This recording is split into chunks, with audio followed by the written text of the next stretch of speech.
হযরতে ইব্রাহিম ইবনে আদম রাহমাতুল্লাহ আলাইহি কি করতেছেন, সেই ঘরের ভিতরে একদিন আটকে রইয়া ইবাদত করতেছিলেন। হঠাৎ একটা ফেরেশতারা ছিলেন মসজিদে, আলোচনা করতেছেন। আরে ইব্রাহিম ইবনে আদম রাহমাতুল্লাহ যেখানে ইবাদত করতেছেন দীর্ঘদিন পর্যন্ত, 1 বছর পর্যন্ত তার ইবাদত আল্লাহর কাছে কবুল হয় না। সে যত দরবেশি করুক তার ইবাদত কবুল হইতেছে না। আরেকজন ফেরেশতা জিজ্ঞেস কারণ কি? সে ইবাদত করতেছে ইব্রাহিম ইবনে আদম, যিনি দুনিয়া সবকিছু ত্যাগ করছে। একটা ক্ষমতা ত্যাগ করা কি সোজা কথা? কথা কম কি? এই ক্ষমতার লাইতে আজকে দেশের অবস্থা কি করে? ক্ষমতার জন্য তো দেশের কি অবস্থা। আর এই ক্ষমতাকে রাতি বের হালাই গেছে ভাবে যাই একজন আল্লাহর বান্দার কাছে যায়া সে কি জীবনকে গড়াইছে। কিন্তু এখন ফেরেশতা বলতেছে তার ইবাদত কবুল হইতেছে না, তাহলে লাভ হবে কি কারণে? তো কারণে এই ইব্রাহিম ইবনে আদম রাহমাতুল্লাহ একবার মক্কা শরীফে কি গিয়েছিলেন, এক দোকান থেকে কিছু খুরমা লইছিলেন। ওই খুরমা কিছু নিচে পড়ে গেছিল দোকানের পাশে, সেই নিজের পটলার খুরমা মনে করে নিয়ে খাইছিলেন, কিন্তু তার নিজের খুরমা ছিল না, এটা দোকানদারের ছিল এরকম ভাবে। তো আরেকজনের হক খাইছে। আমি কি আরেকজনের মাল খাইতাম পারুম? কথা বুঝলেন? আমি কি আরেকজনের মাল খাইতাম পারুম? আমার মাল আমি আরেকজন মালটাকে আমার জন্য হালাল হবে না হারাম হবে এরকম ভাবে। আমি একজনের জমি ঠেললেই নাকি হালাল হবে না হারাম হবে, এটা আমার জন্য হারাম হবে এরকম ভাবে।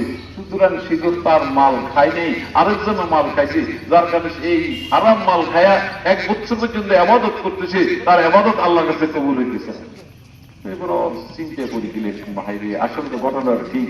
আমি তো আমার মনে করি পেয়েছিলাম।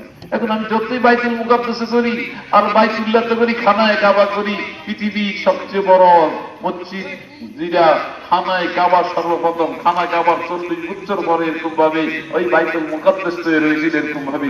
দুটোটাই তো মুসলমানদের ক্যাবলা, ওইটা ক্যাবলা এক সময় ছিল, এরপর এটাও ক্যাবলা এরকম ভাবে। দুটোটাই তো নামাজ পড়লে সেখানে অনেক সবের মালিক হওয়া যায়।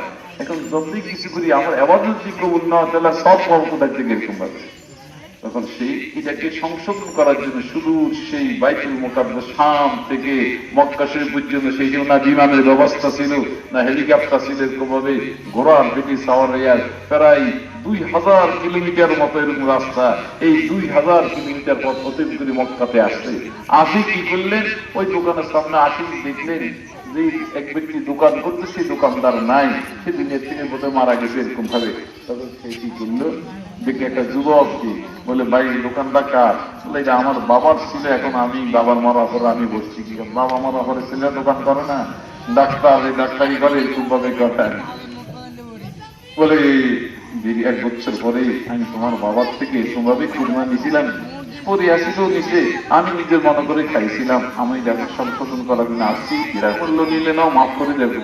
ভাই শেষ পর্যন্ত ওখান থেকে সমাধান করি, মাফ নিয়ে এরকম ভাবে হযরতে আরো ওয়ারাসিতে ছিল, সকল থেকে মাফ নিয়ে কি করেন আবার শুধু সেই বাইতুল মুকাদ্দাসে আসি। সেই কি করতেছে, আবার এক রাতে নামাজ পড়তেছিলেন। যখন সেই নামাজ পড়তেছিলেন, নামাজ অবস্থায় আবার এই ফেরেশতারা আলোচনা করতেছে, হযরত ইব্রাহিম আদম রাহমাতুল্লাহ আলাইহি 1 বছর পর্যন্ত তার ইবাদত করছিল, এটা আল্লাহর কাছে কবুল হয় না। আলহামদুলিল্লাহ এটা এখন কবুল হয়ে গেছে। বলে কিভাবে হলো? বলে উনি কি করছেন, যার খুরমা খাইছিলেন, ভাই কথা লক্ষ্য করে শুনে এরকম ভাবে, খুরমা যার খাইছিলেন এরকম ভাবে যে তার সাথে কি করেছেন, এটা সমাধান করে আসছে, যার কারণে ওই ব্যক্তি যখন মাফ করে দিয়েছে, আল্লাহ তারা মাফ করে তার ইবাদতকে কবুল করছে। কামরা পাকে দারি আজহারাম মর্দে ইমানদারি বাসি ওয়াসসালাম।